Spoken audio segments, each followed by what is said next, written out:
Lost Society starts in 4, 3, 2, 1. All praises to the Most High, Yahweh, Bahashem, Mashiach, Wa Malachiah, Awashad. All honor and glory to everyone who's joining. This is Lost Society. Shalom, Israel, Shalom.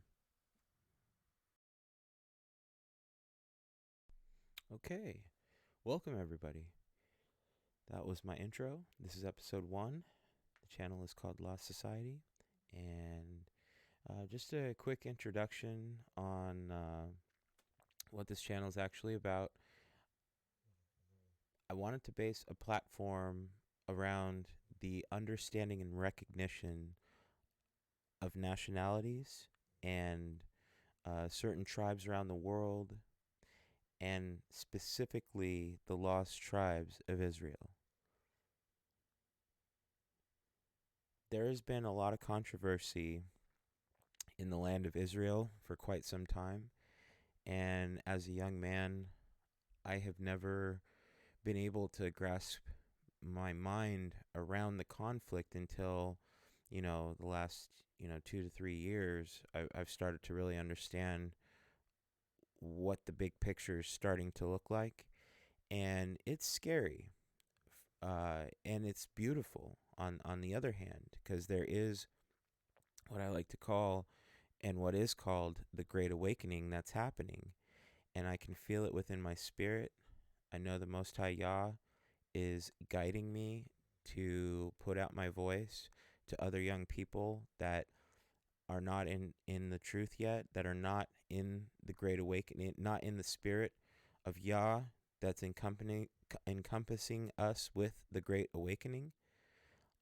It's so beautiful because it's almost like a veil is taken off of your eyes, and you can actually see things for what they are and not for what they are dictated to you. So that's really what this channel is about. This channel is about reaching the minds to the younger generations out there to understand who the real Israelites in this world are and who they are as a nation of people. It's kind of interesting. I've been following pretty much everybody on my off time because I have a 9 to 5, but on my off time, I, look towards social media, whether it's, Twitter, Instagram, YouTube, Twitch, all of the outlets out there on this issue. And I feel with the communities and the camps out there, I feel like the point where people get lost in translation of everybody's opinions and messages and everybody's understanding that's getting thrown in the mix. I feel like there's a sense where people aren't understanding because there's a communication breakdown. And so for the longest time, I'm trying to figure out, I'm like, how can we get a better line of communication to different nations? How can we get a better line of communication for everybody to actually come to a table and have an educated discussion of cerebral thought and intellect? And for me, it all came down to nations. People don't know where they come from. People don't even know remotely where they come from. And there are some people that know where they come from, to the best of their ability. But in my opinion, I feel like the majority does not. The majority of people, I don't believe, know where they come from. Both, Gentile and Israelites. The real Israelites. So that's what I want to touch on with this channel. It's been a long time coming. Thank you so much to all of the people who have supported me my whole life and encouraged me to start this platform. People that know me know that I've been wanting to create a solid podcast for quite some time, and I've been working on this for a little while, and now I'm putting it out there. And again, all praises to the Most High Yah. He is guiding my spirit. I am in the Great Awakening, and you know, the YouTube platform is a very interesting platform to be able to connect and get feedback on where people are at with this whole issue, because it's something, I don't want to say it's a new issue, but it is definitely something that has been more so apparent in the last 5 years, I guess I would say, maybe 5 to 7 years, and even more so in the last 3 years, because you've got these camps out there that are really studying scripture, and they're discerning it from elders as well that are in the truth, that are actually, you know, whether they're using a Sefer Bible or a Codex along with the Sefer Bible or the King James, 16th century version of the Bible, and then, having them all together. I'm not going to get into what I personally go by when it comes to scripture right now. We can get into that in another video. But eh, basically, people are starting to realize what's really going on. And, I don't want to get into all that just yet, because I do want to touch on an interview. Excuse me. I do want to touch on an interview that I've been following for a minute. It's actually Uh, it's quite interesting. It's a debate slash discussion that really helped me get a good grasp on where the line is starting to get drawn in the sand between African Americans and actual uh, Israelis that are inhabiting the land of Israel today. Now, as everybody knows, there is uh, a major conflict right now in Israel between Palestinians and Israelis, and it's been going on forever. It's been going on forever, for as long as, to my recollection, for as long as people have been around, there's been fighting in the lands. And it's nice to see younger brothers and sisters out there that are in the truth, and they've been studying in the truth for quite some time, that have been doing their homework. It's a beautiful thing, because what it has been able to do for me is it's been able to guide me and let me discern things on my own accord, on my own time, so I can formulate my own opinion for the issue at hand. uh, Using critical thinking, using using problem solving type mechanics with your thought, to really come up with that hypothesis that is apparent if you're really taking in everything that's going on, and then you know again using critical thinking. And so uh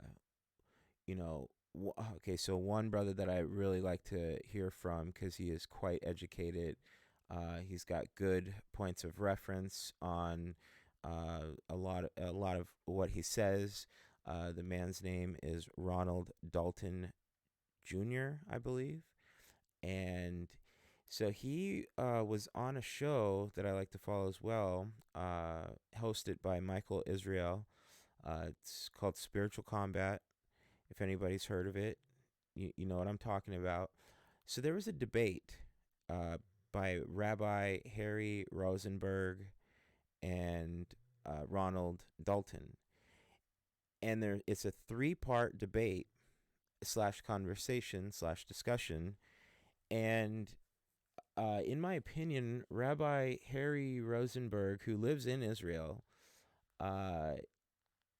he it just seems like he doesn't have the actual knowledge that Mr. Dalton has when it comes to, you know, the tribes, the origins of who the lost tribes really are, who Gentiles are, what nations are who.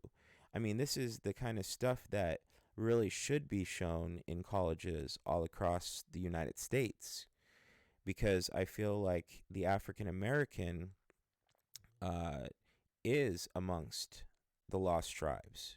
I'm not going to get into, genetics and all that kind of stuff right now. We'll get into that later. And in fact, Mr. Dalton, he's able to clarify things in a way, if you have eyes to see and ears to hear, and a spirit to cleave to the Most High, you're going to understand what's going on around you in a way that you might never have thought of or seen before. And in the Great Awakening, your pineal gland is open. You are receiving. It's all information. It's how you receive it.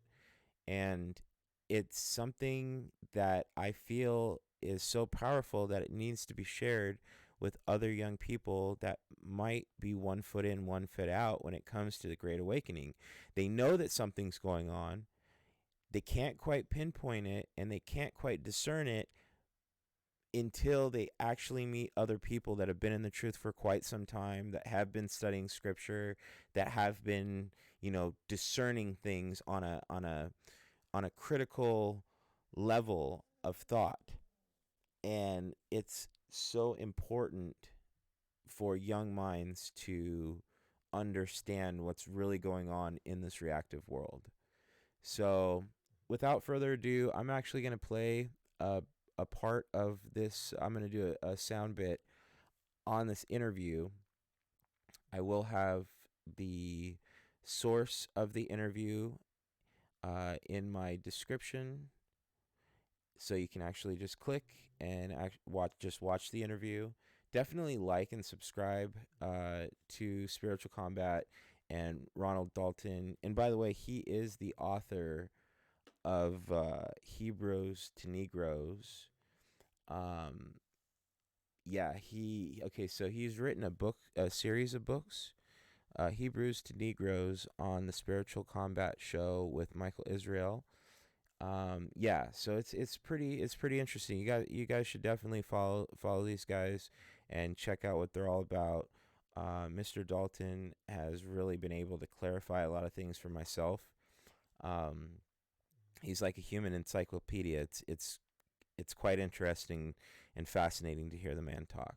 So I am in about, let's see here, 26 minutes into the interview. I don't know if I'm going to play the whole interview, but it's definitely something that I want everybody to resonate with and really listen to. Um, yeah, because it's information that, and oh, by the way, this video was live streamed September 2nd, 2018. So it's not like it just happened yesterday. It could be old news to some people. Well, it's not really old news to me, because when I hear debates as well, I like to hear points from other people just to get a better understanding on the situation at hand. And like I said, this is round 3 in a sense. This is video 3. So there's 2 more videos, and you guys can find them on your own accord. I felt like round 3 was the best. Um, so yeah, and I'd like to hear your guys' opinion. Definitely put in, a comment, and give your 2 cents on what you feel about this. And yeah, so without further ado, let me play the interview. And Harry knows the truth. When you Harry, the children of Israel, when they were in Egypt for 400 years, did they? Would it be safe to say that they mixed with a lot of the Egyptians and the Cushites that lived in the land? I mean, we see, Joseph had an Egyptian wife, right? Correct. Was So was the was the Egyptians back then, were they black or were they white? I don't think that society No, no, back no, no, no, then no, no, worked. no, no, no, no. You know the history. You know what Herodotus said. You know different scholars say. You know what the pictures look like on the walls of Egypt. You know what the wooden Uh, statues of the Egyptians with afros and brown skin, what they look like. So were they well, it's black kind or of were they white? yeah. Well, just to put this into context, you're answering my elaborate question with going back in time, 1,000 or 2,000 years. I just want to throw that out there. But from my understanding of history, yes, we're dealing with a period of dark skinned people, which I've never denied on record that that was the color of most people back then. But I also know that there were codes and societies that had mixed colors because your color didn't determine your standing in a society. It was rather your class, maybe on your wealth, etc. So you would have had in ancient Rome or ancient Greece maybe very influential, high-profile, dark-skinned people who had powerful positions. And I'd speculate over the last 2,000 years that may have been the same in Egypt. But let me go again. We're dancing around the point that I'm trying to really solidify here for your viewers who. When I'm not on the line, you can kind of speak about me and what I've said and spin the story your way. But now I'm here, I'm in front of your face, and I'm calling you I out know. and saying I know. what's good. Okay, for the record, by the way, so I'm going to be coming in and, kind of giving my 2 cents as well to add a little bit of narrative to the debate at hand. Um, Number one, Mr. Dalton never tries to spin things in in favor of, you know, you know, leveraging a point or conversation. He is never, he's not that kind of person. Number one, and the other thing is, I think it's quite disrespectful for Rabbi Harry Rosenberg to, basically say, oh, when I'm not around, you can spin the story the way that you want to spin it to whoever's listening to you. And actually, in hindsight, that's what you're okay. And I'm speaking as if I'm speaking to Harry Rosenberg. That well, that's pretty much what uh, Mr. Dalton and others are accusing your whole nation of people of doing to our nation of people, is spinning a whole narrative that has influenced, the young generations that are inhabiting Israel as settlers and whatnot. And I mean, kind of looking at the conversation as a whole, and it's a small little jab that the rabbi threw towards Mr. Dalton, but it was a jab that I had to comment on because, for one thing, Mr. Dalton doesn't try to spin anything, and in fact, what our nations are trying to do is clarify things to really show who the true people of, or excuse me, who the true covenant tribes uh, from the Most High are. Who are the chosen sons and daughters of Israel? And it's much more complicated than just, you know, through scripture according to the holy book, who the, you know, lost tribes are. But okay, so this is the thing. When there is a generation of people that are coming into the awakening and they're informing their own people, there's nothing wrong with that. And I think it's a beautiful thing because I really hope I'm able to help other people, you know, maybe get some information and then, you know, find one video that leads them to the awakening. That's how I found it. We live in the YouTube era. If you have a 9 to 5 and you don't have time for friends, but you have time to, watch the news or watch something that's going on in the world, well, this is a major tool for, you know, a lot of young people, a lot of people in general, to get a better understanding on, what's really going on out there. And so, yeah, let's watch more, or excuse me, listen to more of this soundbite, and I will start it right now. You're right. You're right. So what we're gonna do is because you like to dance, and you like to say a lot of mumbo Oh, jumbo, but I'm not Rabbi, doing listen, dancing right Rabbi, now. Wait, Harry, listen, Harry. Okay. The sons of Ham. Were the sons of Ham? Were they people of color? Were they black? Were they people of color? Were they black people? Were they yes or no? That's the question. We're gonna get I, to the bottom of this. Were they black or were they white? The sons of Ham. yeah. Well, let me just be very clear with this. I've been saying this the whole time. Hey, Irregardless of this I just answered the question, Harry. Say yes or no. Were they black or were they white? You should know I, this. I know for certain that people back then were marrying and having genetic breeding amongst multiple different tribes and colored skinned people. And I Okay, so he's not answering the question. He's deflecting. What I like to call deflecting. He doesn't want to answer the actual question, which is no, they were black people. They were dark-skinned people. Just because they might have intermingled with other nations or interbred with other nations or whatever, that's not the answer to the question. The question was the original children of Ham, were they white or were they black? Well, if you know anything, everybody knows they were black.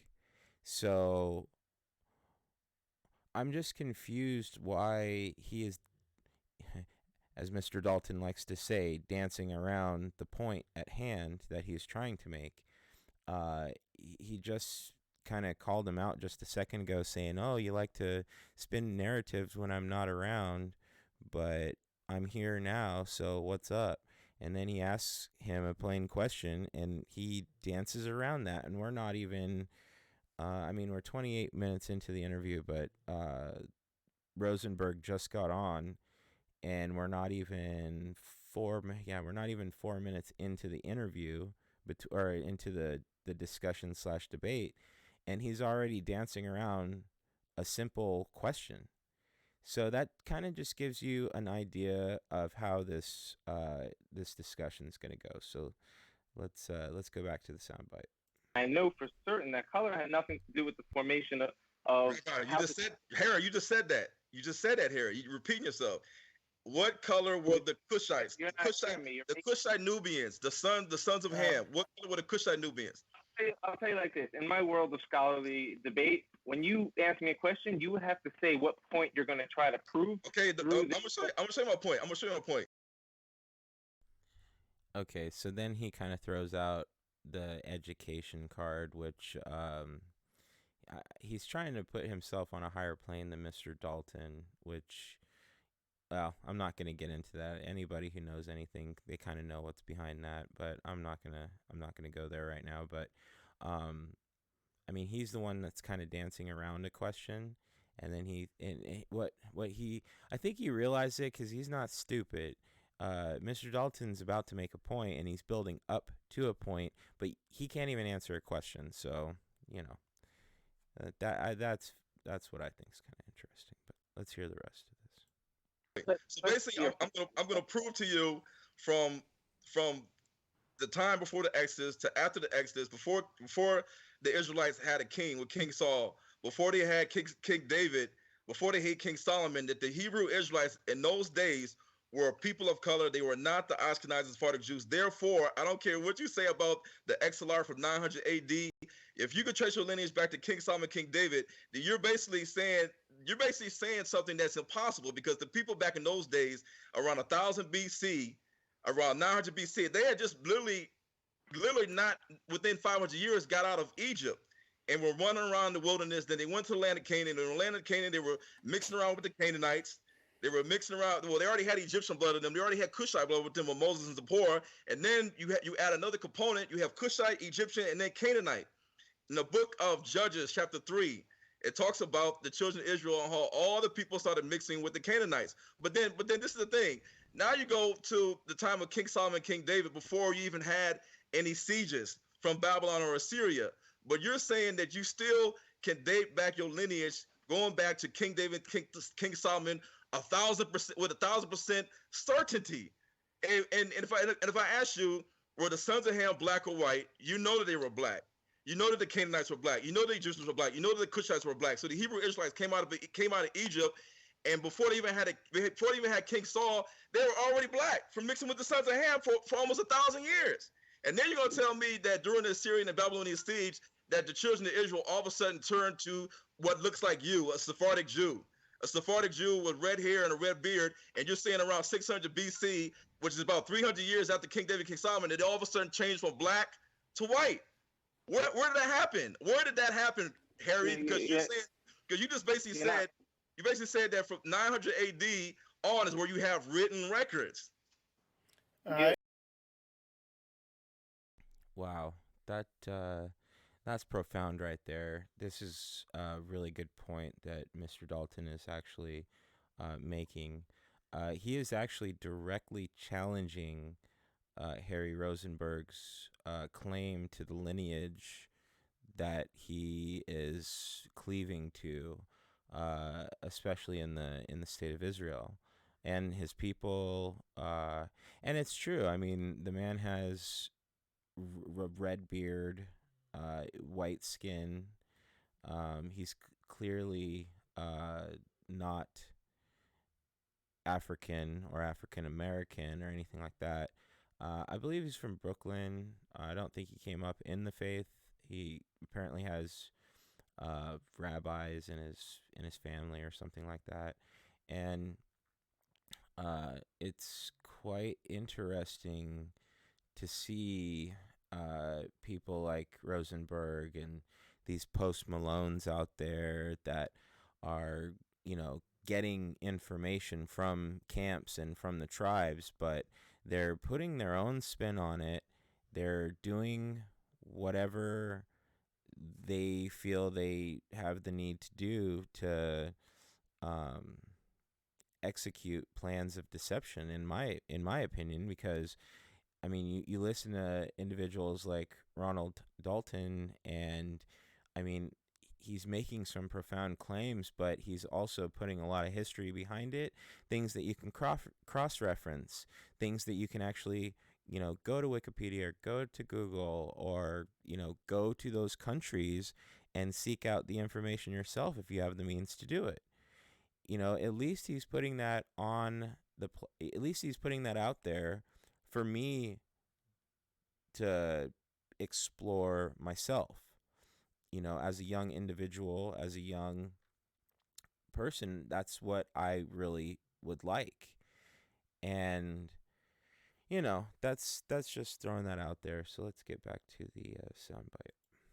You're not cracking any codes over here. Let me just give a quick response. You wasted so many words to prove a point that you didn't need proving. You're not using critical thinking. You're not using logic and critical thinking, Harry. That's where you're wrong. Logic. I'll dissect your thought right now and let you know that you're very wrong. First of all, you don't need to prove to anyone and waste time to say that the children of Israelite weren't white originally. If you look at what Judah the Prince wrote down 2,000 years ago, he was an exilarch, which exilarchs were the representatives of the house of David all the way to the year 900. He wrote down that the children of Israel were not white. So the Jews themselves have an original teacher. So you're wasting all of this time telling your people. You could have just looked into the Torah and our literature, and that would have said for certain. But, you look at all of a sudden, King Solomon, let's say he had 1,000 wives. You don't know the genetic mixing of the people of Israel. We recorded which families were from the line of King David, which families were converts. And there was, yes, Greeks and Israelites were having relations in the Mediterranean area. And the Israelites went into Africa. And they did go towards Iraq, and they went towards Syria, and they went towards India. They went around the whole world. This narrative that only you and your friends could be part of the house of Israel. And then you say, even these people in Spain were part of my team, but you neglect what they've actually taught about the Torah. And this is my one point that I'm still seeing. Okay, I think he's missing the point, though. I understand that he's making certain points. He keeps referencing Spain. He keeps referencing how, like, there were elders that were studying and writing from the Torah, or, whatever he's saying. I think he's missing the point completely, because even in Spain, there was still a genetic blending of the Anglo and the actual Israelite, and the Edomite and the okay. This is what's interesting. He's not only missing the whole point. I don't know if he's doing it on purpose or he's not doing it on purpose, but it doesn't matter. It's the fact that it doesn't matter if mixed seeds in other nations bred with the Israelites. Doesn't that just because you inserted yourself and grafted yourself in a sense, actually, you didn't even properly graft in, you just inserted yourself, and throughout time, that's just how it happened. That doesn't say that you're of the true blood, because you're not. That's not it. Just because of those reasons I just put out there doesn't mean that you are of the true seed. Period. So let's keep listening to this, because now it is getting interesting. You can't address because you're just going back into time and trying to prove that the original Israelite must have been black. So that what so that means the Torah that they wrote down in 1100s. What does that have to do with the color of the original Israelite? Let's address the question. So you deflected into what does the color have to do with the Torah? Oh, for certain. There's no All right, question about that. You get a whole religion out of this whole thing, leaving the Torah in your past. But the whole thing that you're trying to prove is that you guys are the original Israelites, and when you were in Iberia, you guys were writing about stuff to saying that you were the Jews from 400 from like 500 AD to like before the Spanish Inquisition. You guys said you had the records. You guys said you've always kept Torah. I mean, have you guys always kept Torah? Have you always guys kept Torah? Knew about your Hebrew traditions and customs?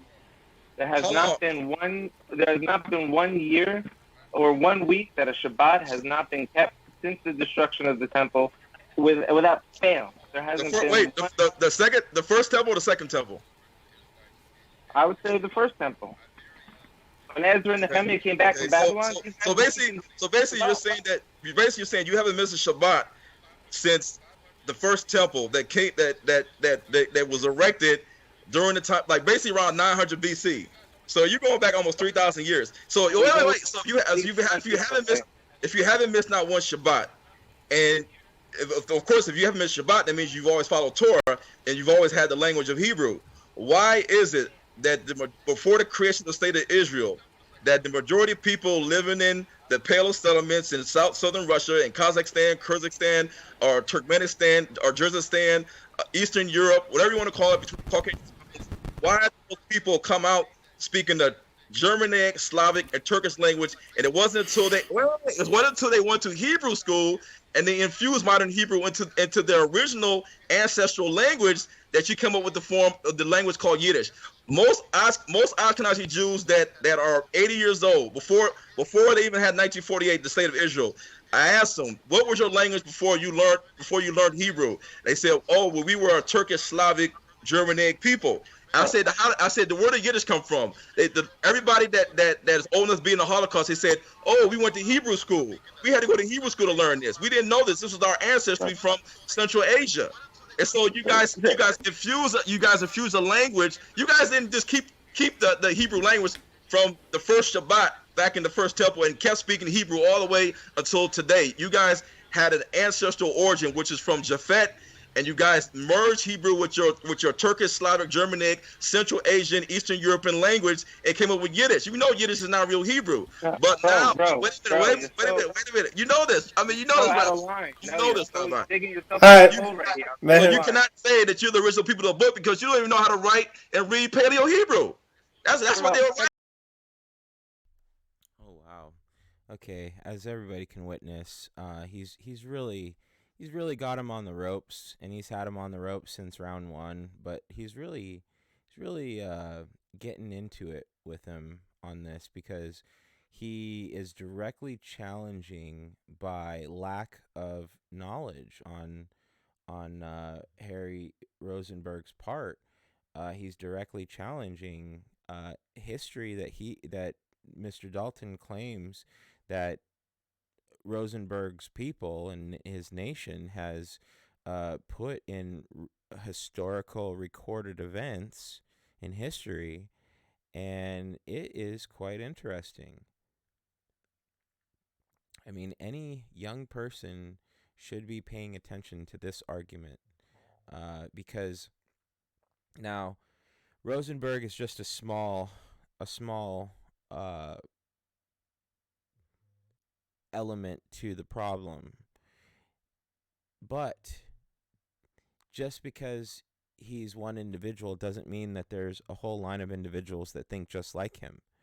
So, I mean, it is a problem, and it is something that needs to be observed by not only young people in Israel, but young people in America and all around the world, Gentile and Israelite nations. So let's get back into it. Back in the day. All right, let him answer it. Yeah. He comes and asks me how is it possible these guys in this region spoke that language? This region spoke that language. How is it possible you speak a good Chicago slang? How is it possible you got a good English? Oh, is your whole community reading Paleo Hebrew? According to your logic, if they're not, then they're not the real people of Israel. Yeah, my people were sent into exile just like the whole house of Israel. You just built a whole logic that discredits your whole thing. Just because you don't know Paleo Hebrew doesn't mean you can't be from the house of Israel. When Ezra and Nehemiah came back from Babylon, they had to reteach the people everything. Why? Because they went into exile. We never went a generation without a sage representing the Torah for the children of Israel. And I'm asking you specifically about a 700-year period of sages where you say they were from the real people of Israel. And I have what they wrote down, and it was in Hebrew. They wrote Hebrew poems.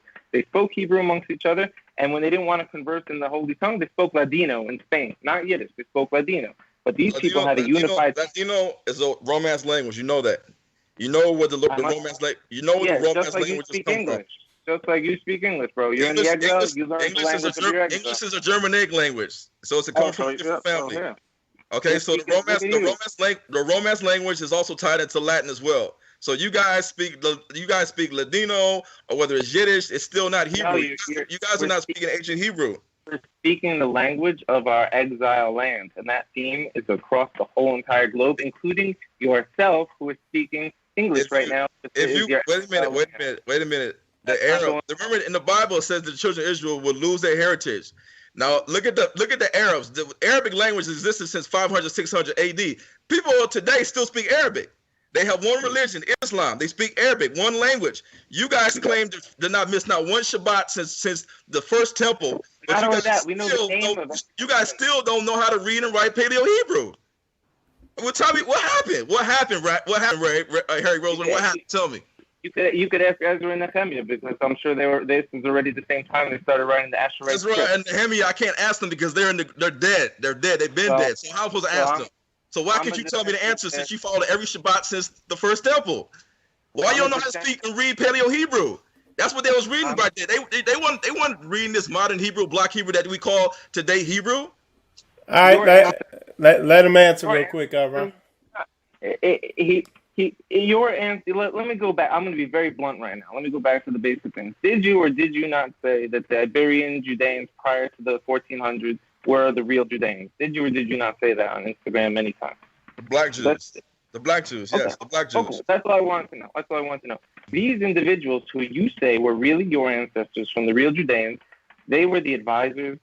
They were in public records, not from the Jews didn't keep these records. The Muslims kept the records and the Christians kept the records. These guys were the advisors to the heads of the viziers and etc. And they wrote down poetry in Hebrew in the Asherite script. This question you have is not for me, but the people you say are your ancestors, because they were doing the same thing that I'm doing today. And so you got a lot of homework to do. You got a lot of digging to do before you start talking smack against me. I want you to come back prepared. I want you to be, go into the Torah and let's see what you got. I am prepared. I'm ready. Rabbi, listen, Rabbi. If there's different tribes in Africa, such as the people off of the coast of the Lango Coast, which encompasses Gabon and Angola, if they say that they are the exiles of the Jews that were banished in 1492, if you got people living in Yoruba land saying that they were the people that were exiled and were banished and they had to leave, otherwise convert to Christianity and become new Christians, and they came to the area where they knew their brother was at, and they have evidence. They have the Torah written in Moroccan, Arabic, and Hebrew, and another dialect. If you have people from Oyuda that say that they are descendants of the people that came from 1492, the banished Jews, all these people are saying this, and then when you look at the Old English records, Old English dates back to about 1400, 1500 AD. So the Old English records, before there was even real English, and the letter J and the letter F and letter S, all these different things were things that just twisted around, like the U and the U and the V with Pavel and Paul. When you look at the Old English records, it talks about the Negroes, the Jews, the black Jews that were banished from Spain and Portugal to the Portuguese colonies. in Cape Verde and Sao Tome, which is St. Thomas and Principe, all these Equatorial Guinea, Angola, you will see that these people are black. When you test their DNA from the maternal side and the paternal side, from the father and the mother, they all are straight up Bantus people. Bantus people, not Sephardic Jews. So how do you explain that these black people that got banished? They say that there were the black Jews that got banished in 1492. They're living in the Portuguese settlements in Cape Verde, Sao Tome, St. Thomas, Principe, Equatorial Guinea, Angola, and also in Yoruba land, which is where Lagos means lake in Portuguese. The Elmina Castle, before it was named Elmina Castle, it was the Portuguese slave fort. When you look at Oyuda, Ajuda, Ouida, Oyuda, these were Portuguese and French slave ports that they used to transport the children of Israel. They knew who these people were, and the people that actually came down to this area, they knew that they were descendants of the people that got banished in 1492. They already knew this. They already knew this, and when they got to Africa, they were able to continue to do things the way they was according to the Torah, and some of them converted to Christianity, but they still know who they are. They still have Hebrew traditions and customs that they've always known. They didn't have to go to school to learn this. It's built in them. They didn't know anything about the word Judaism and the Kabbalah and the Mishnah and the Gemara. It's always been in them. Even without a Torah, they were following traditions and customs. So how do you explain this when you guys say, "Oh, we're the Sephardic Jews"? Well, in all actuality, when you check your DNA is no different than any other European. Matter of fact, the Sephardic Jews can have more Neanderthal DNA than anybody else, including the Druze people. The Druze people and the Sephardic Jews have the most Neanderthal DNA when you check their population than anybody else in Europe. That's a known fact. You can look it up. Maternal DNA X. When you look at your maternal DNA, it's straight up European across the globe. Maternal DNA H, HV, U, K, J, these are all European maternal haplogroups. When you look at the paternal DNA of your people, it goes back to Central Asia. It also goes back to the watered down people that call themselves the Arabs today, when the original black Arabs were black. So when you look at J1, J2, when you look at R1A, when you look at all these different Y haplogroups, it shows that you guys are basically people that converted, because people that say they are of one tribe, one nation, are going to have one haplogroup. The so-called Negro, if you test every Negro in America, you're going to get E1B1A. If you go to West Africa, you're going to get E1B1A. If you go to Australia, you're going to have C. If you go to Papua New Guinea, you're going to have M and S. If you go to Ethiopia, you're going to have the same thing, E1B1A2. You're going to have the same exact uniform paternal haplogroup. You guys have about 9 or 10, 12 of them. Why? Because your ancestral fathers and mothers just started intermarrying each other and just converting to Judaism. And this is why you've seen a huge number of the so-called worldwide Jewry happen overnight, because you guys did a mass conversion. And all of a sudden, you guys are 95% of the world Jewry, which is basically European. This is false. The Ethiopian Jews make up less than 5% worldwide Jewry, but you guys say that you guys kept Torah back into 900 BC. So I mean, you gotta explain. Let him respond. Go ahead, Harry. I think it sounds like a nice conspiracy theory, but just to say off the bat, today we identify about 20 to 30 million descendants of the Spanish Inquisition who are still chased. After the Spanish Inquisition, the Inquisition came to America. They came to South America. They went to Mexico. They were in New Mexico searching for Judean communities. That's a fact. And there's still communities today who's who are lighting. Who's the day? The church. Okay. This is History 101. Anyone who wants to know about where the Spaniards fled in the 1400s, which I recommend you study, Ron, because actually there was a great community that fled that popped up in Spot in Israel right after the 1400 Inquisition. They went all across the world, these individuals. So today I can identify around 20 to 30 million of these descendants who are keeping customs and traditions and last names and all these things from Spain. There's even Palestinians in Israel who have Spanish artifacts hidden under their floorboards. And you know what I would say? And Ron, you're calling people out for being converts, whether they were converts or not. You were disgracing your ancestors' teachings by hating on the convert, because your ancestors had a code of law from Moses that allowed the convert. Who do you think taught these converts Torah if they were converts? And first of all, it's not 95%. Maybe there were conversions, and they could have been popular families who bred. But who were the individuals making these people masters of Torah? Look, for example, Samuel Halevi. Everyone can go to Wikipedia, look at Samuel Halevi near 1320. He was the treasurer of King Pedro. They call him Pedro the Cruel. He was the treasurer. He founded the synagogue in Toledo, Spain. These are family clans that were in Spain that have writings. There's so much history here. I feel like you're not really studying. You're looking at a few E1, B1 DNA things and making these theories without really getting your hands dirty in the work. And that's what I'm trying to say. If you can come back to me and say, like, yo, this rabbi, he wrote this down. I know this year, he wasn't legit because, and if you say because and it makes sense to me, I'll hear you out. But you're just like, you're skipping over a whole entire chunk of reality over here. Let's clear things up. We could have a part two. Wait. Let's clear things up. Wait, let me clear things up, Mike. We don't have a problem with Gentiles. We don't have a problem with people that convert to the Bible, the Old Testament and New Testament. Of course, I'm Messianic. So, but we don't care if you're from India or from Asia or from the Middle East or if you're an Ashkenazi Jew. If you want to accept the Creator and accept the Son, Yeshua HaMashiach as your Savior and Messiah, we don't care. We have conferences and assemblies where all races are welcome. The Bible says you're supposed to accept the foreigner and the stranger, and as long as he follows the laws of the Torah and he can celebrate the feast days, he's considered just like if he was a natural born Israelite.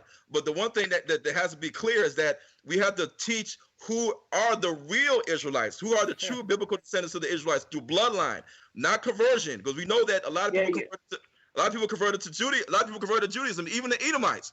And let me just say this: Rabbi Harry, before you say something, John, Flavius Joseph, whatever you want to call it. So he wrote down himself, and you guys love his works. You guys stand by his works. He said basically about the Edomite occupation of Judea at the time, around 100, 200 BC, before Herod the Great. He said that this country is also called Judea, and the people Jews.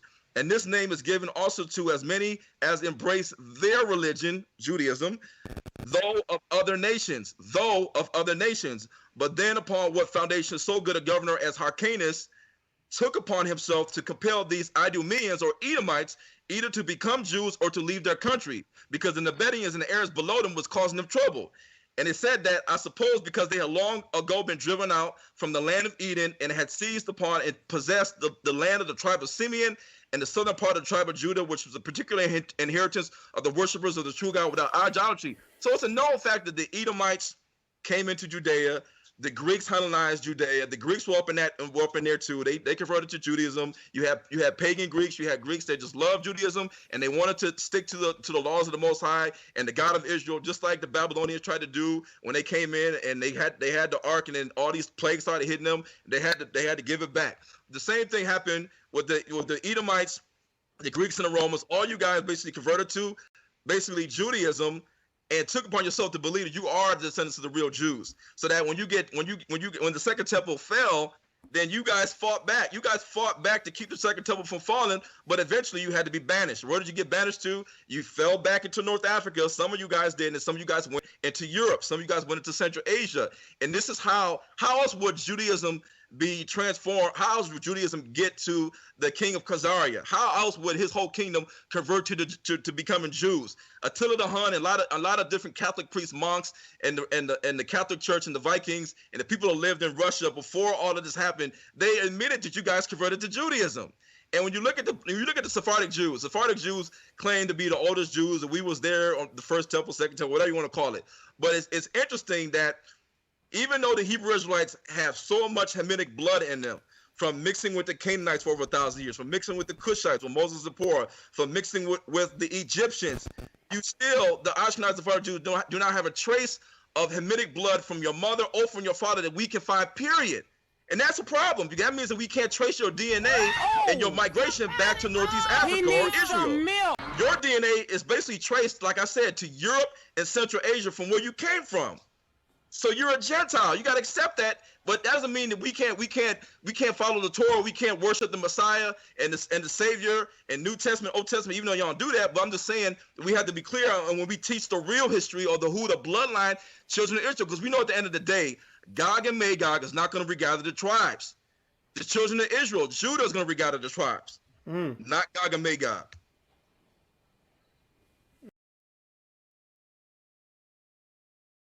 All right.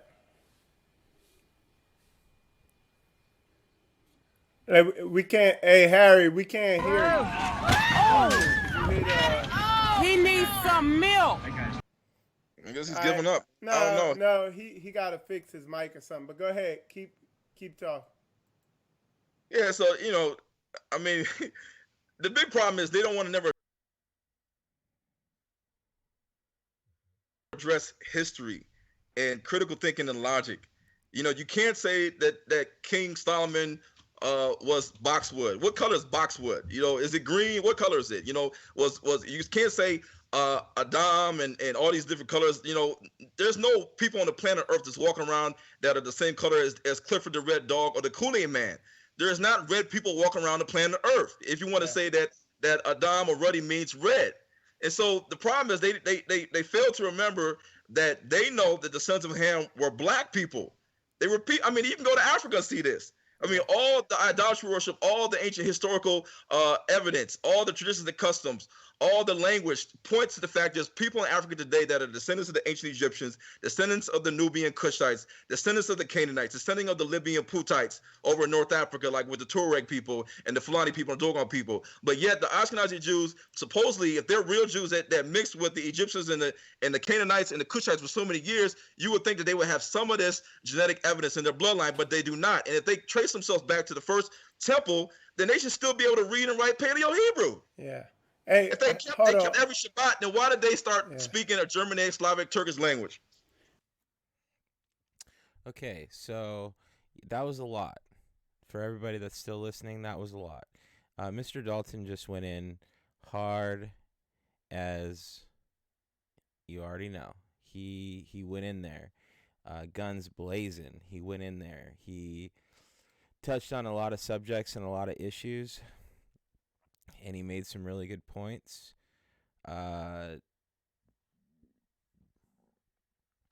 These are points that I feel people really need to be looking into, because he's making some real claims there, and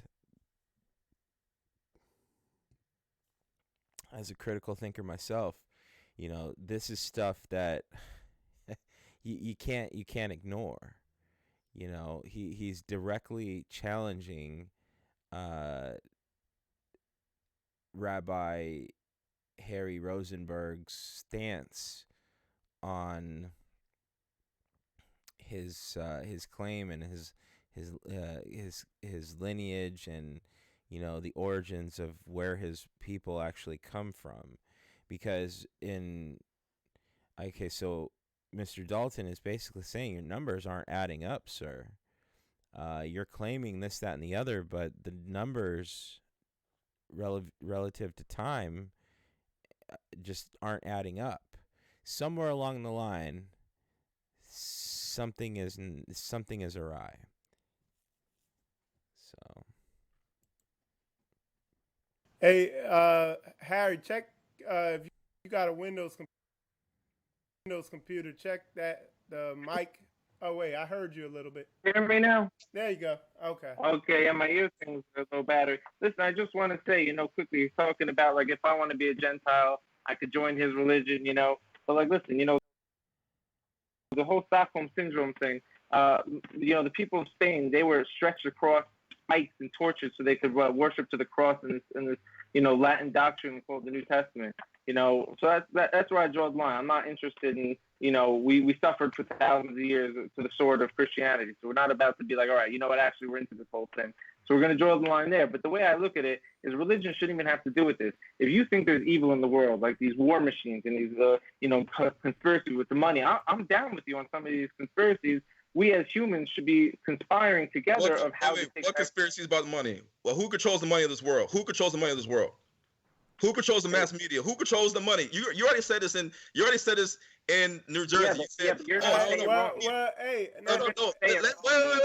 Wait. Rabbi Rosenberg. Let him answer. Okay, go ahead. He wants to say it's the Jews. I want to say it's certain families that came from Jews who put their allegiance towards something that has nothing to do with the Torah, and we can consider these families to be wicked families who deserve the punishment for doing evil crimes against humanity. But Harry, you're not going to speak out against the Rothschilds. If you say that they are wicked families and they control all the money, you know this. You're not going to be physically publicly speak out against the Rothschilds, knowing that they're the ones that help fund, the ones that help create the state of Israel. I mean, the Israeli Supreme, Let him answer it. Yeah, let him has answer. their name on the side of the building.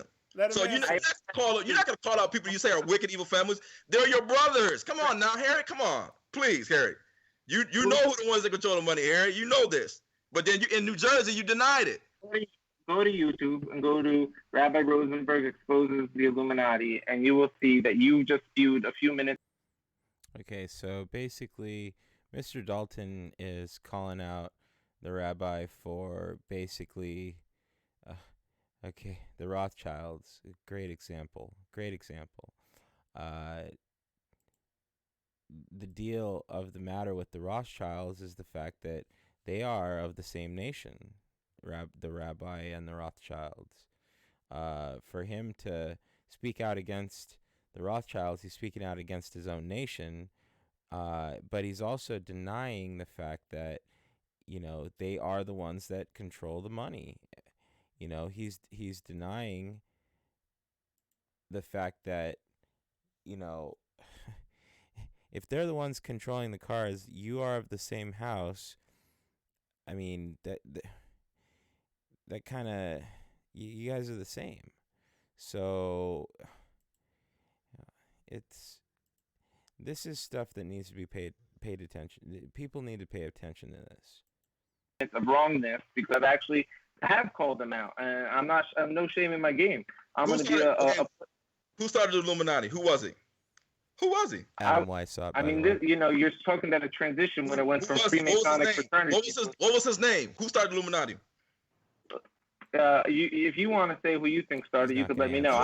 You did a YouTube on this. You should know whose names. You're gonna say exposing the Illuminati. You should know who is the person that started the Illuminati. If you're gonna do a video saying I'm exposing Illuminati, who started the Bavarian Illuminati? Who started it? Roots. Well, you can watch the lecture myself. I'm not an expert. No. Answer the question, Harry. Answer the question, Harry. Yes or no? Do you know who started the Illuminati?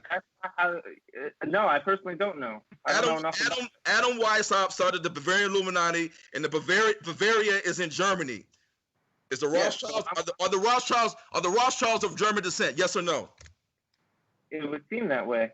They are German descent, just like the Bavarian Illuminati is of German descent. I don't know what you're trying to prove. I'm with you on shutting down the world order. I'm with.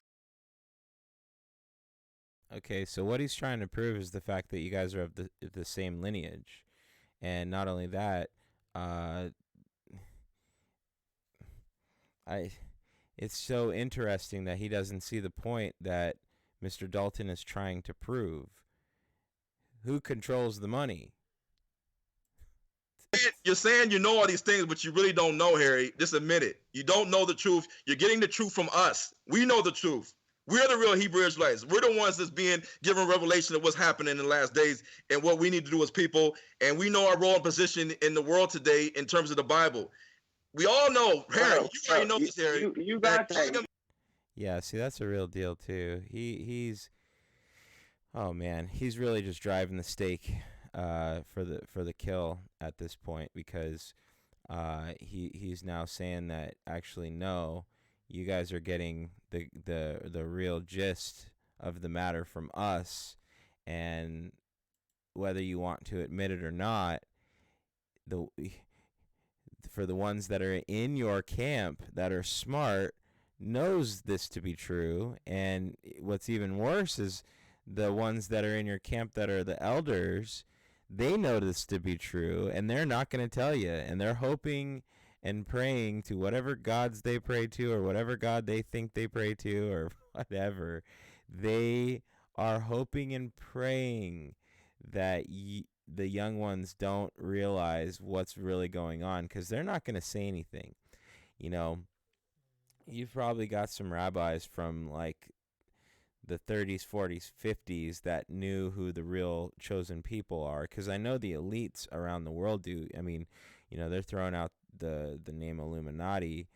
It's quite known actually in secret societies that, okay, and this is just on my own accord because I have met Freemasons before, and I I have talked to people that talk to people that talk to people, and it's kind of a weird consensus that's been agreed upon by people, and not only by people, but by people that actually have met these people that are in these societies or know what they're about. The ones that really do know, the Edomites and the nations that are similar to the Edos, that are Freemasons, that are actual Freemasons, fixated in, whatever state they're in, whether it's Washington D.C. or North Carolina, wherever. Uh, they know, the ones that are deeply ingrained in societies, they know the origins to the black Negroes in the world.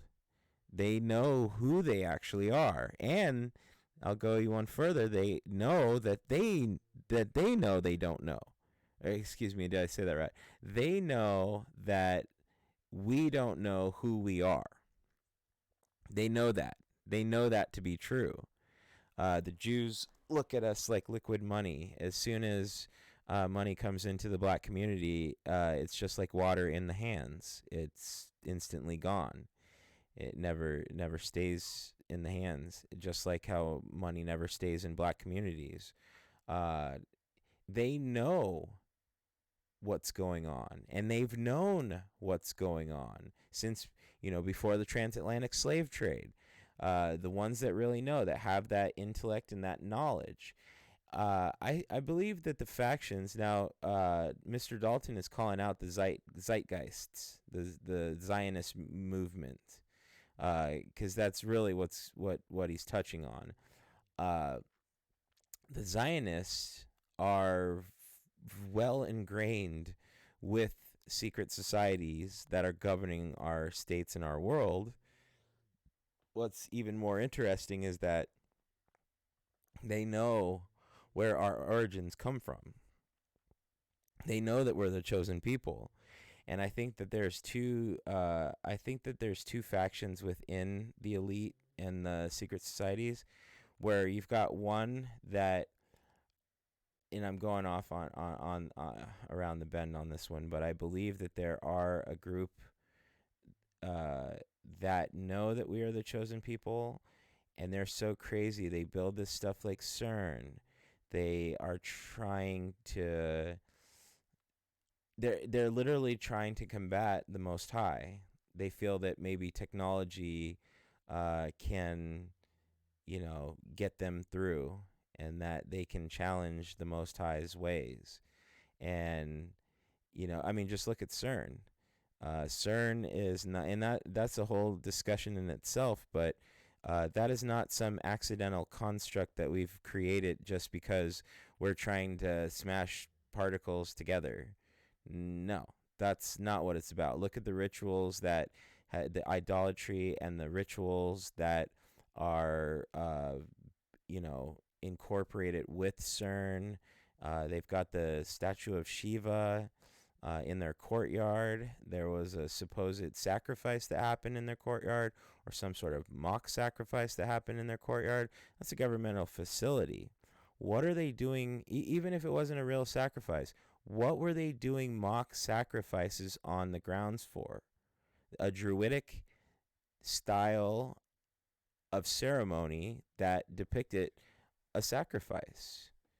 Why would they do that at CERN? And I know I'm going off on a tangent, but this is the lost society that, we live in.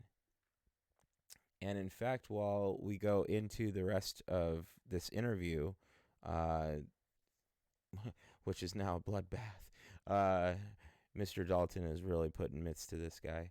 I'm going to pull up that, if they even have it on the internet anymore, I highly doubt it, that mock sacrifice. But not only that, the ceremonies that they had, with the unveiling of CERN and all this, the strange stuff. And I'm going to make a video on all that in the future.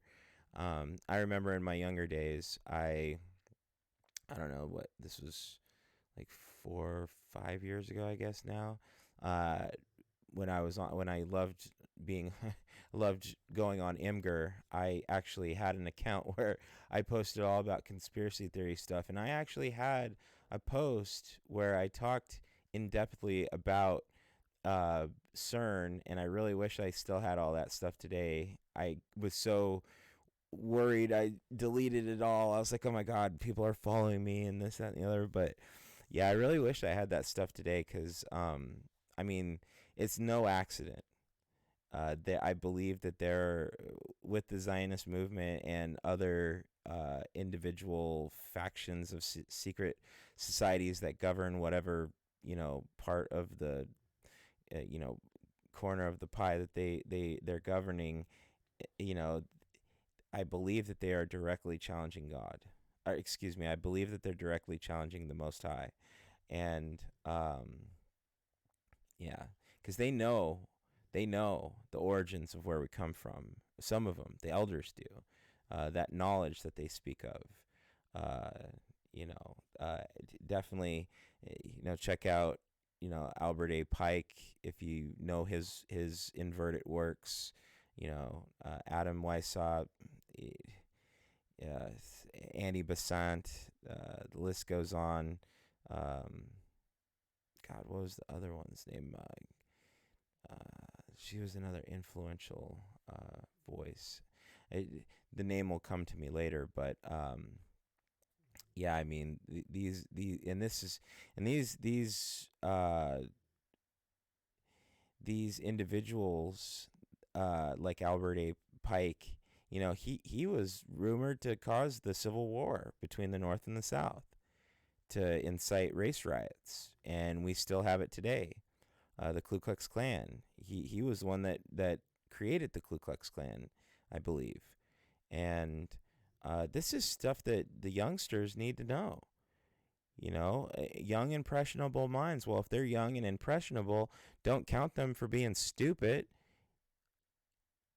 Count them for actually, you know, have for what you're calling them, young and impressionable. Well, if they're impressionable, make sure that you're showing them accurate information of the history of this world, because that's what's creating the narrative in culture today.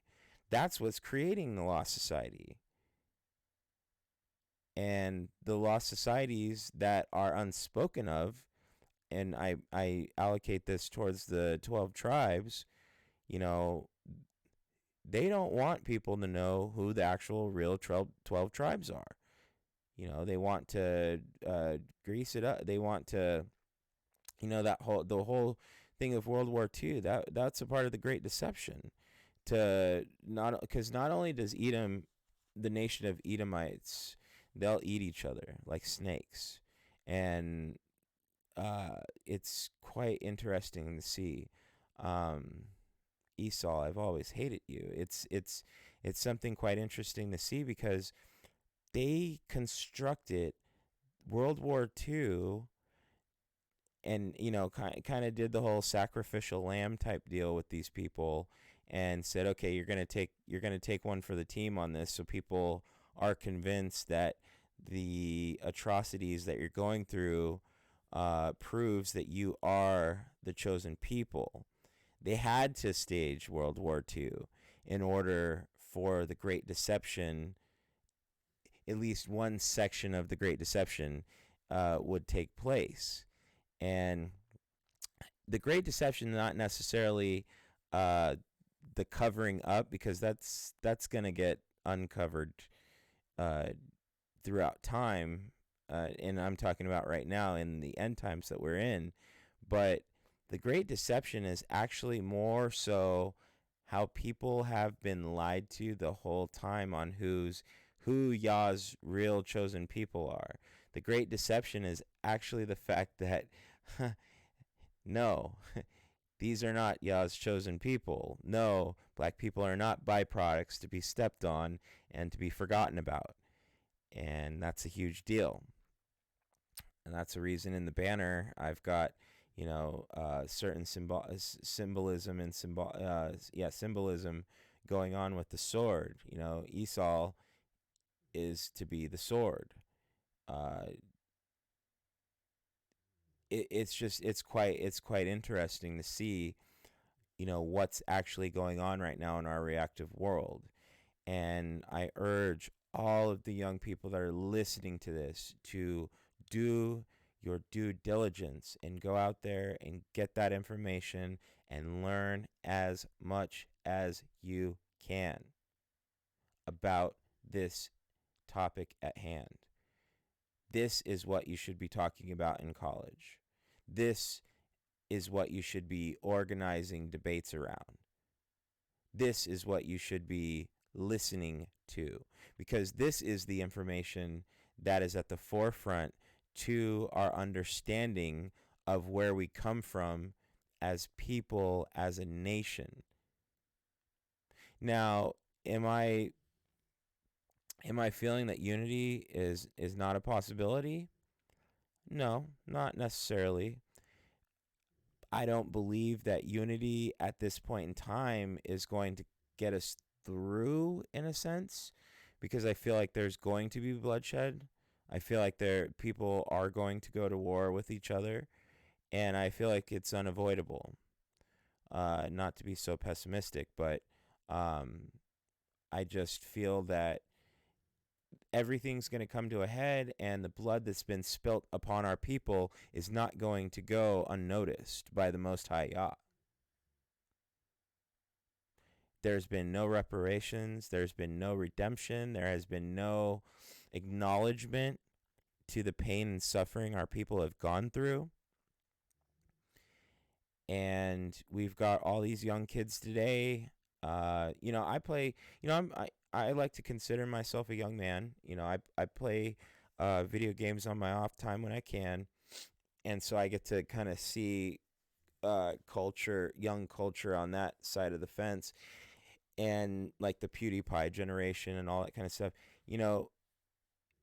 they have no understanding of who they are and their own nation.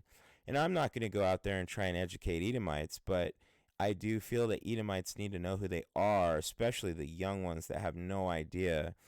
And they want to start throwing around the N-word. They want to say, "Oh, why can't we use the N-word?" And they go out, the youngsters in California that went on the side of the highway and had the N-word on a big sign for prom, all that kind of stuff. It's stuff like that that really shows that these people don't know who they are themselves. Because if judgment was cast upon Yah's own people, that was in a covenant with the Most High, and he has, basically, he's teaching us a lesson with these curses. I mean, and we're the ones that he loves and he has a covenant with. Just imagine the ones that he doesn't have a covenant with and he doesn't state that he loves. And it's such a dialectic combination of like, I don't want to say the yin and the yang, but like, the negative, the positive, is that in this world, you would think that the Edomites are the chosen people in a sense, without knowing, being completely lost, not knowing scripture or anything, just looking with your eyes and not using any other senses. You would think, oh, well, these people are being treated well, and so, they must be the ones that God really loves. But actually, that's not it at all.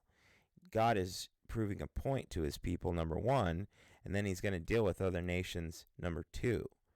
And I not only fear for myself because, I fear God, but I fear the Most High, but what really trips me out and bugs me out is that there are so many nations and other people that do not fear God at all.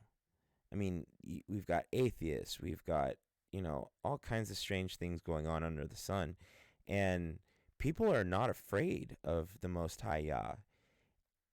But when he comes, oh Lord, you will know his name is the Lord. It's going to be interesting to once once this all happens. And just the human part of me does feel for people that are lost, because they know not what they do, and they are going to receive judgment.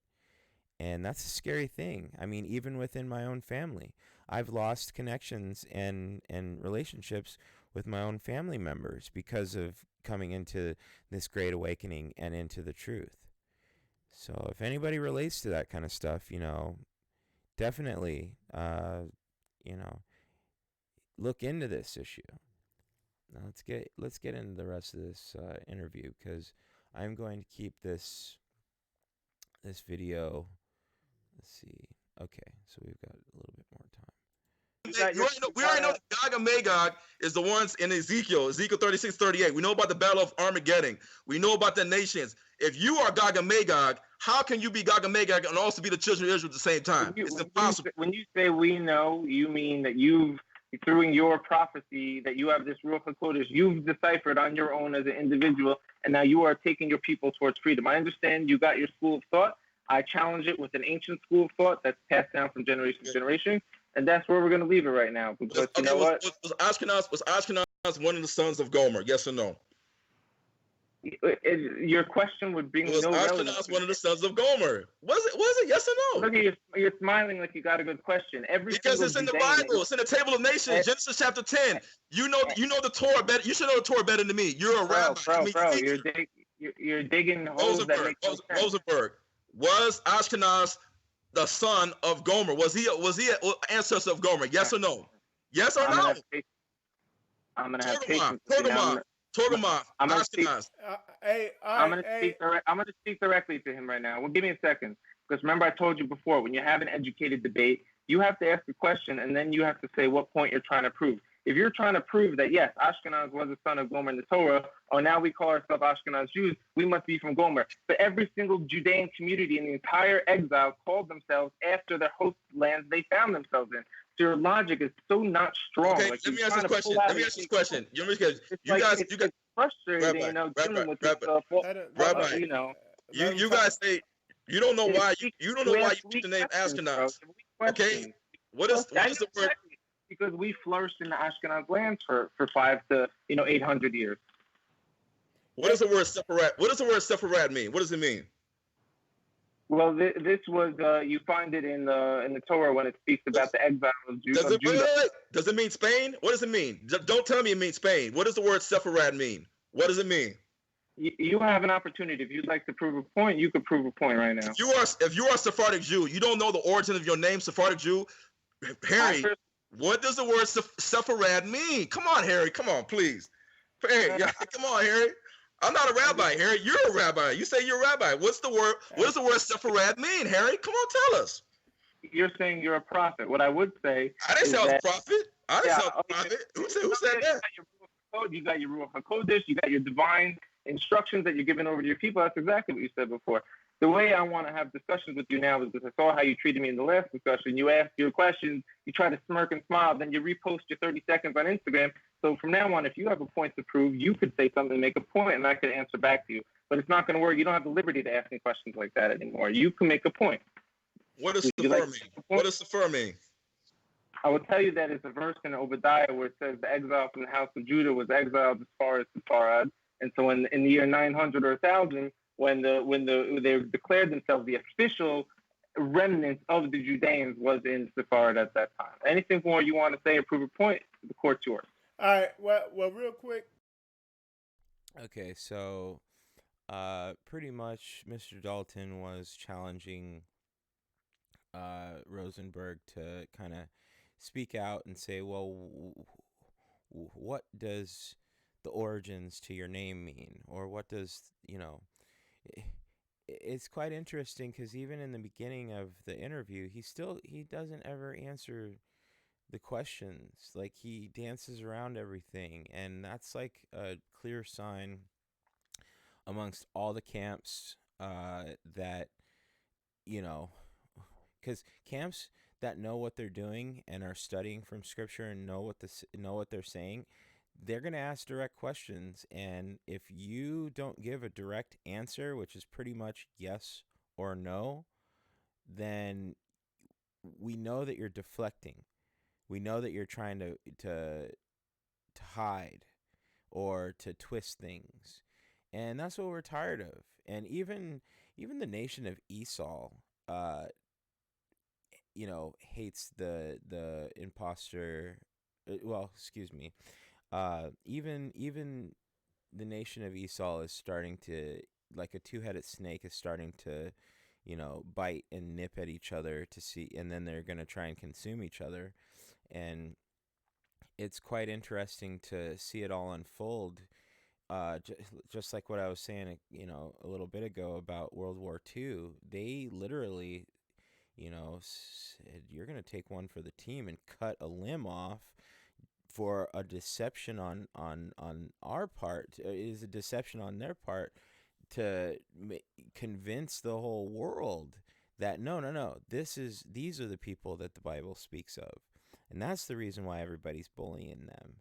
And then look at our government today. Look at how much money the U.S. is pouring into Israel and protecting Israel. And I'm going to do a lot of videos on Israel because I have been watching videos online about Israel. And the people there are quite interesting because they have this way about them to where they feel like they're superior to everyone. And they are almost worse than like Americans. Like they kind of remind me of people from like New Jersey or like, I don't know, kind of like Miami-ish type of people, like really just superficial, like bad people. You can always tell them too, because they have no substance, they have no artistic uh, intellect, they have no spirituality, they have no understanding of the Most High Yah. They don't know where they come from, and the ones that do know where they come from, they're hoping that everyone doesn't let everyone know where they come from because they're trying to hide it. That is the gist of it. You guys want the truth? That is the truth. You check out guys like Ronald Dalton and you listen to what he says, and go onto my channel and see who I follow and listen to what they say, and then you discern it for yourself. And I'm not a betting person, but just with intellect, if you are a smart person, you will come to the same conclusion that I came to with critical thinking.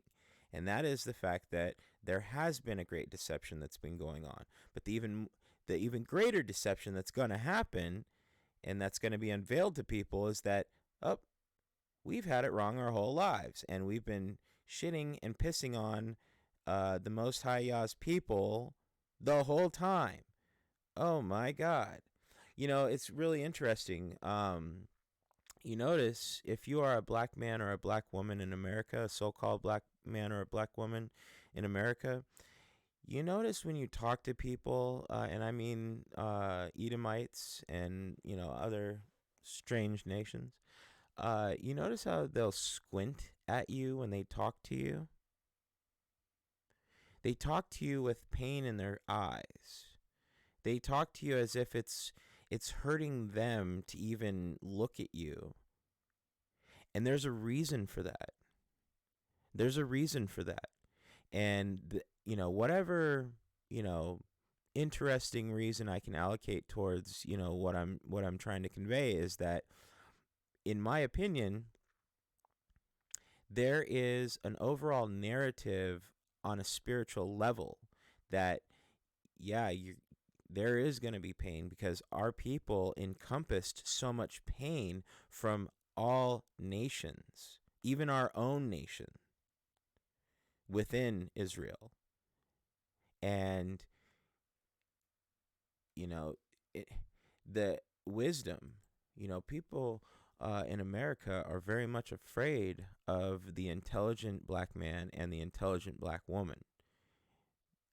And I'm speaking specifically the African Americans that are direct descendants from the transatlantic slave trade, because that is something that is so ingrained in our culture for black people, but yet black people and other nations don't like talking about it. We talk more about World War II than we do about the actual, civil war that happened within our own country and the slave trade, and there's been no reparations. And when it comes to the Native Americans as well, the land that was taken from them, and the rapes that happened, and the issues. Now, the thing about a lot of Native American tribes, though, they've enslaved our people. Hamites have enslaved our people. So I mean, Arabs, the Arab slave trade. Now that was a really terrible event that's not talked about very much in the States. These are all things for the young people to take a look at. Get off your phone, stop taking selfies, stop talking about stupid things that don't matter, stop paying attention to stuff that's going to distract you. The nation of Esau is under so much distraction because for one thing, they're screwed, and for another thing, they're always going to have distraction, so they're never going to be able to align themselves in a way that the Most High Yah's people are able to align themselves spiritually. And it's, on one hand, it's sad. On the other hand, it is what it is. And just because I'm a compassionate person, on a whole, I feel so bad for all nations, for the terrible atrocities our nations have had to endure, and then all other nations that are just ill-informed and they are lost. Like, I can't help but feel bad for that. A lot of people might argue with me on that, but I can't help but feel bad sometimes. But then there's other people out there on social media platforms that really get under my skin. Vocab Malone. I mean, he was just clout chasing after all of the camps, like, chasing after them, like, oh, with microphone. I don't respect that way of going about things. I don't respect that. And it's quite interesting because they have followers. They have people that probably are in line with their viewpoints, and those viewpoints are completely wrong. And then it's just the answer to the equation to why things are so bad today. It's almost like there's a spiritual awakening that not all are going to be able to cleave to, not all are going to be able to hear, not all are going to be able to feel. And that being said, well, that is evidence in itself to show you what's really going on around you. So, on that note, let's just go back to the interview to see. Okay, so there is going to be more of the interview. So yeah, we'll close this out, and then this is the first episode of Law Society. If you like what I'm saying, if you don't like what I'm saying, doesn't matter. I want you to at least, hear what I'm saying and listen to what I'm saying, because it's something for all nations to listen to. And definitely check out Ron Dalton, Hebrews to Negroes. And again, this recording was from September of 2018.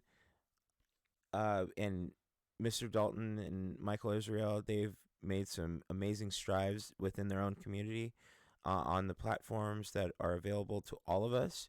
So if you want to start, live streaming or creating videos or whatever, go out there and do it, especially if it pertains to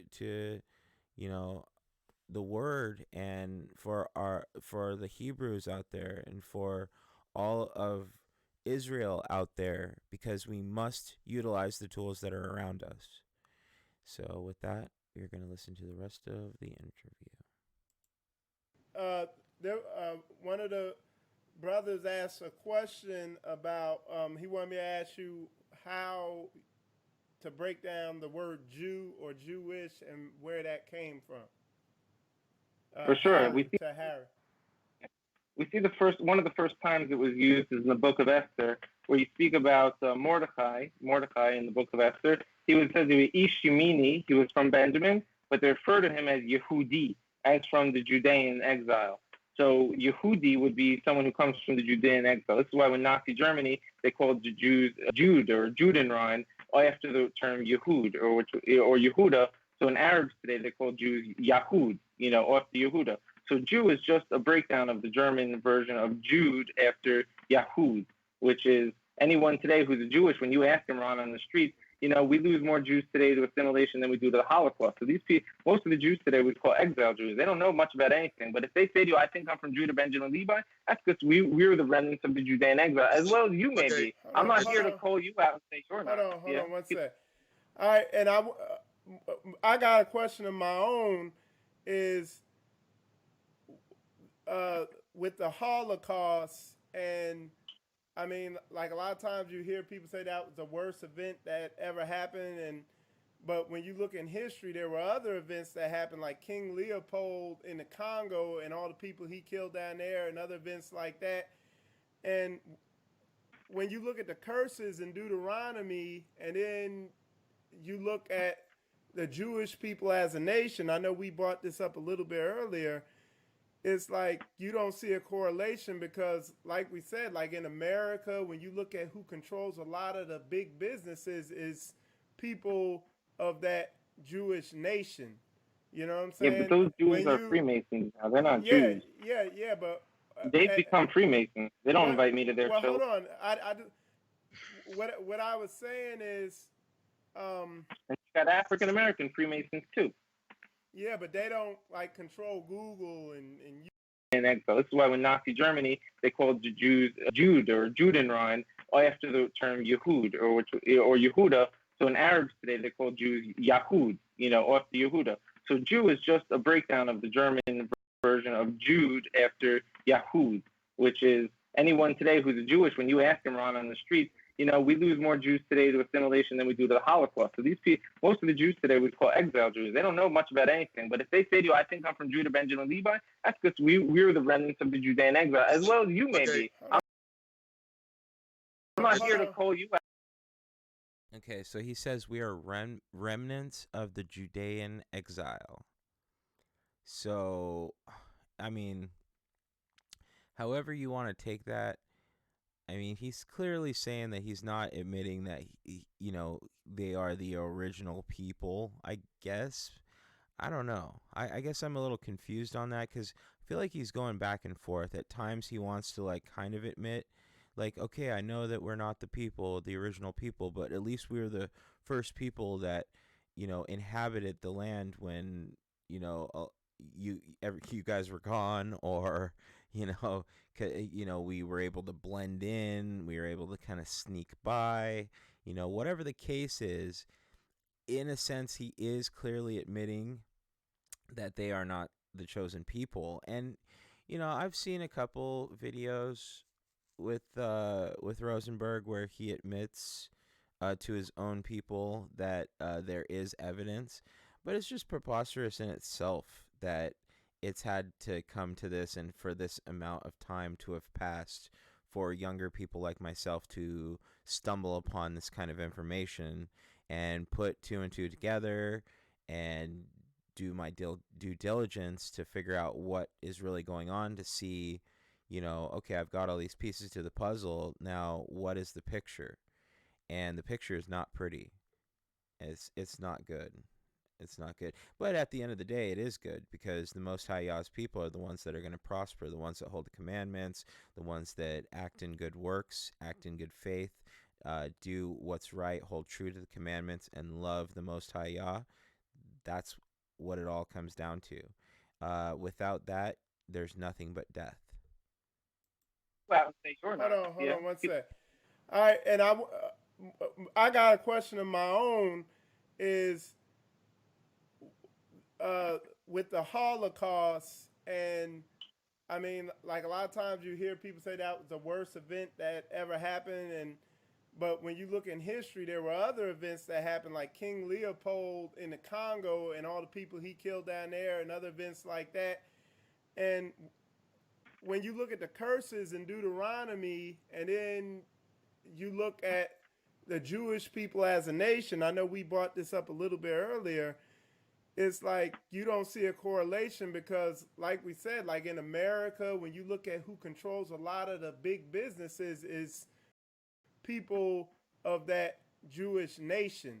You know what I'm saying? Yeah, but those Jews are Freemasons now. They're not Jews. Yeah, but They've become Freemasons. They don't invite me to their well, shows. hold on.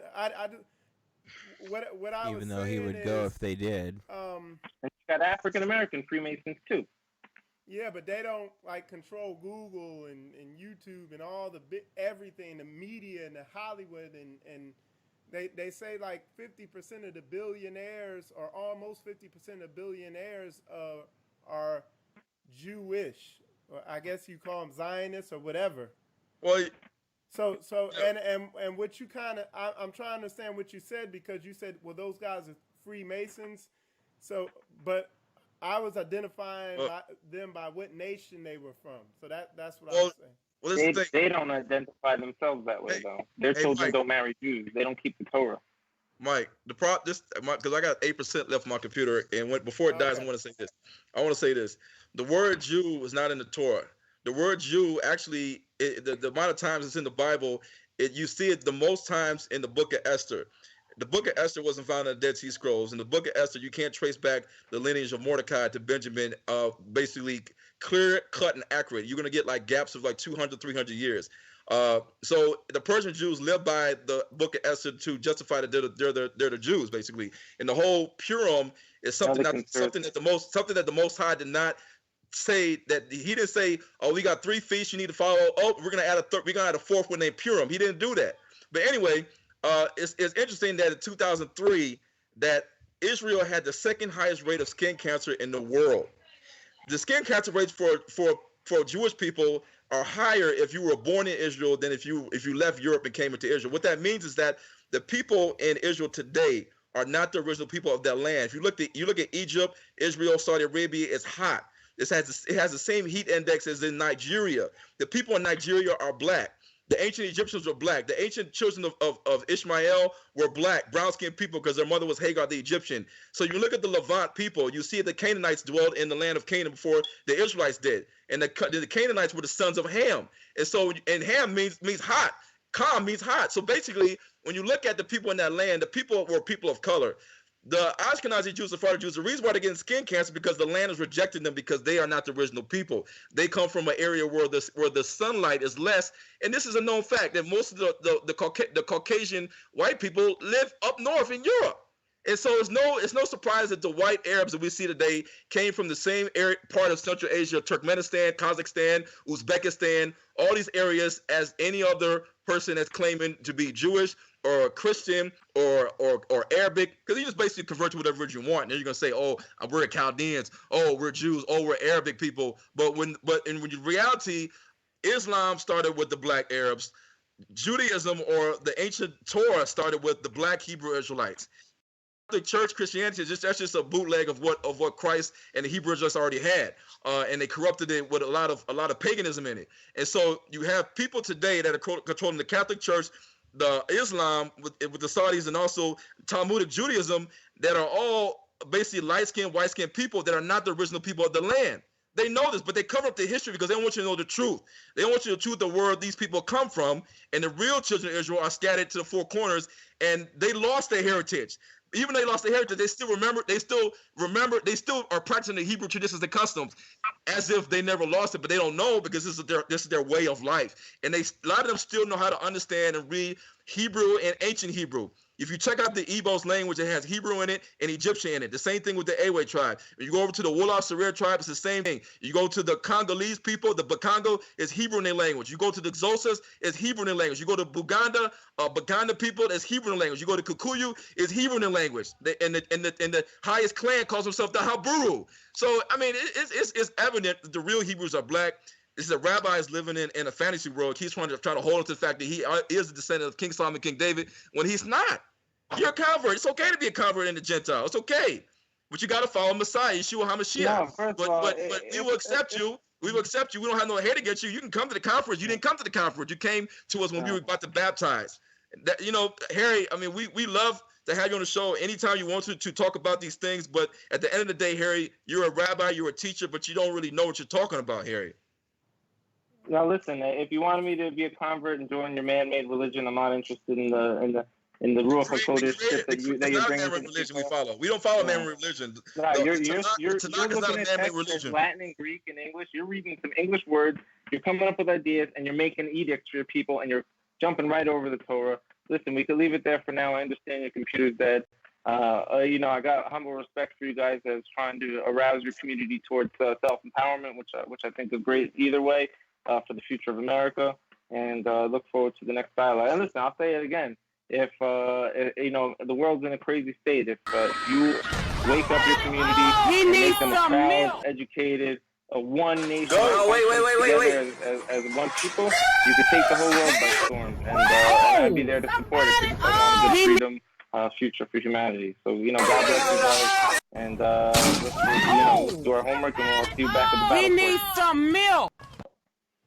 All right. Some people had. I had one more question for you.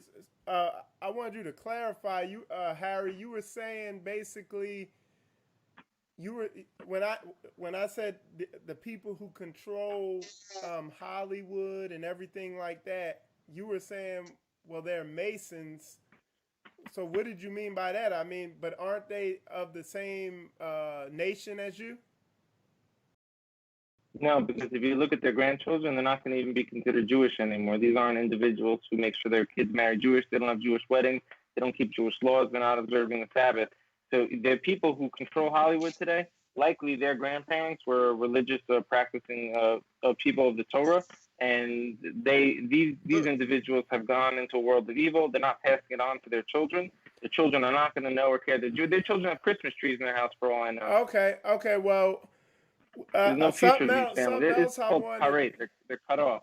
Something else I wanted to ask was for the Holocaust. Somebody brought up a good point of like a lot of those Nazis and stuff like that who did those atrocities. The Jewish people got justice because even today you hear about them hunting them down, even today, and dealing with them. And what I was saying is that really doesn't line up with the curses you see in Deuteronomy because it's like it said they wouldn't get justice. So, what do you think of that?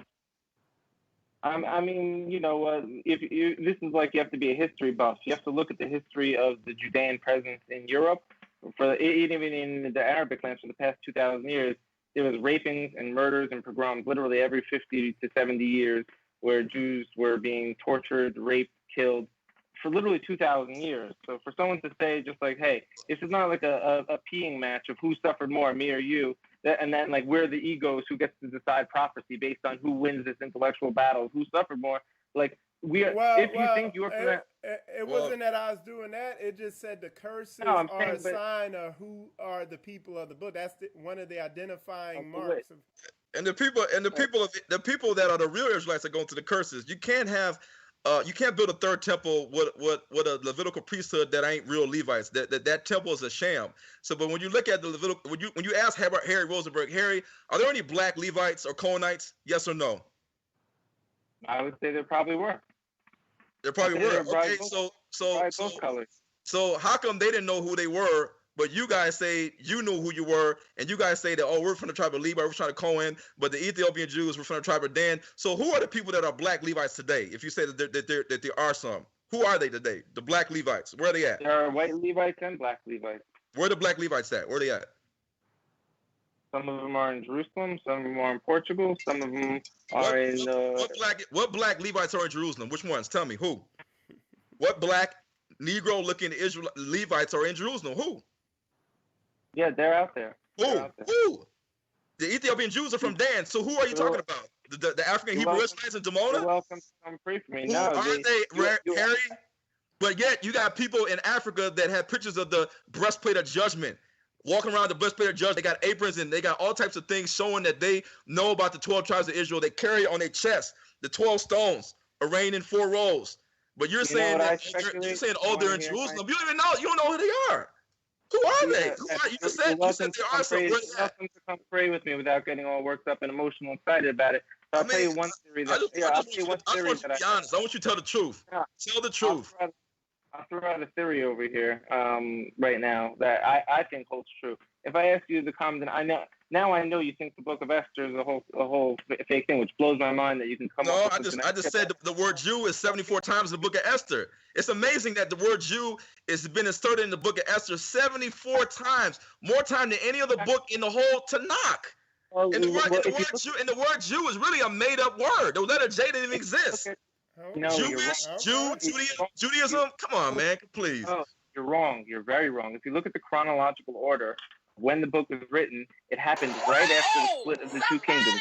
Can you tell us what were the names of the two kingdoms of Israel? It was Malchut Yisrael, the kingdom of Israel, and Malchut Yehuda, the kingdom of Judah.